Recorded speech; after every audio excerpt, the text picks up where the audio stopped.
Hey guys, Apple School here.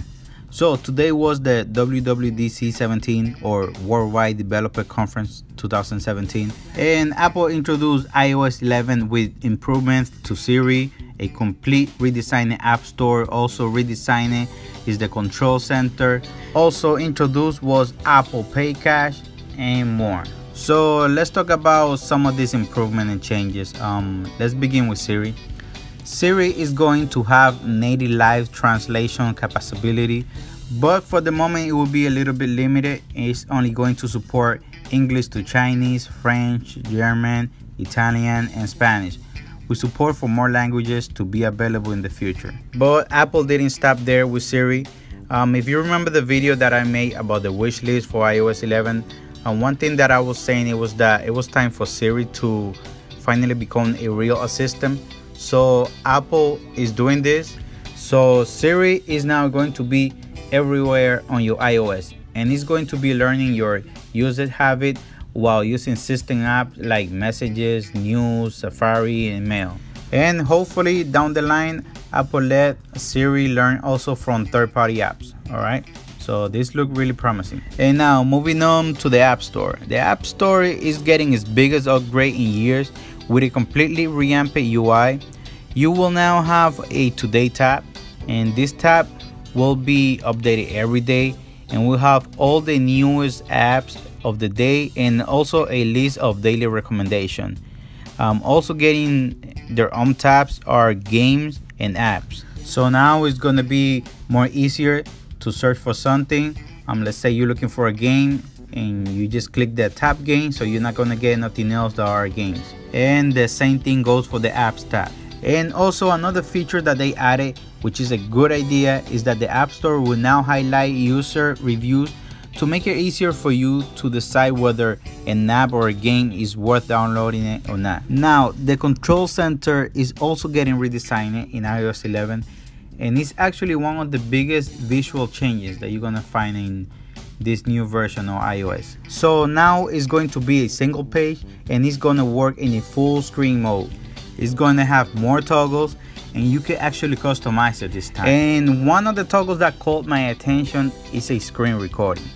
We've been doing this with third-party apps for a while, but having it as a system app, that's going to be great. Hopefully Apple don't put no restriction on it, no time limit on the recording or nothing. Now peer-to-peer payment in Apple Pay.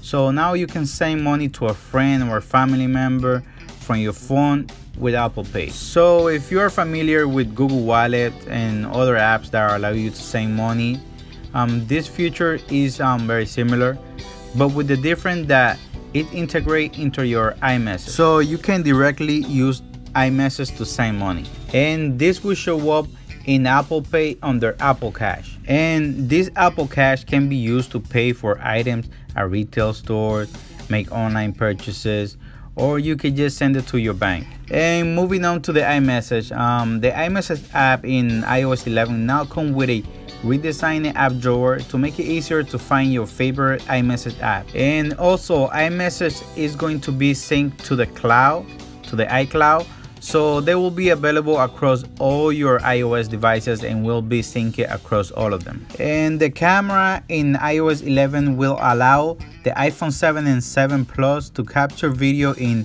HVEC format that occupy less space and offer better quality.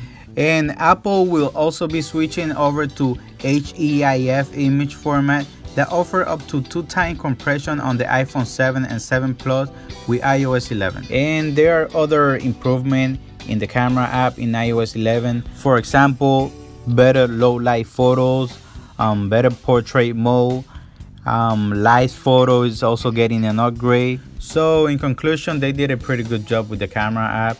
So I'm looking forward to test all these changes and improvements. Now, the map in iOS 11 comes with a detailed floor map for malls, airports, and other key public places of interest. And it will also feature a speed limit indicator and a lane guidance while using navigation. Another feature that Apple introduced in this year WWDC17 is do not disturb mode while driving. So to make driving safer, Apple introduced this feature, And what it does is it will automatically mute notification while you're driving, so it won't distract you. But just like the regular do not disturb mode that we already have, this one will allow you to set contacts that can bypass this mode. And also we allow you to set default messages. So for example, if somebody texts you while this mode is on, a automatically message is gonna send out, for example, I'm driving, I get back to you when I get to my destination, or whatever message you want to type. So these were only some of the features and improvement and redesign apps that were introduced in iOS 11. Throughout the week I will make more videos on the other changes, also on the other OS, watchOS, macOS, tvOS, on the new products that were introduced, also on the products that are getting a refresh. So that's it for this video. I hope you like it. If you like it, please hit that thumbs up. Also subscribe and hit the bell so you can get a notification as soon as we upload new video.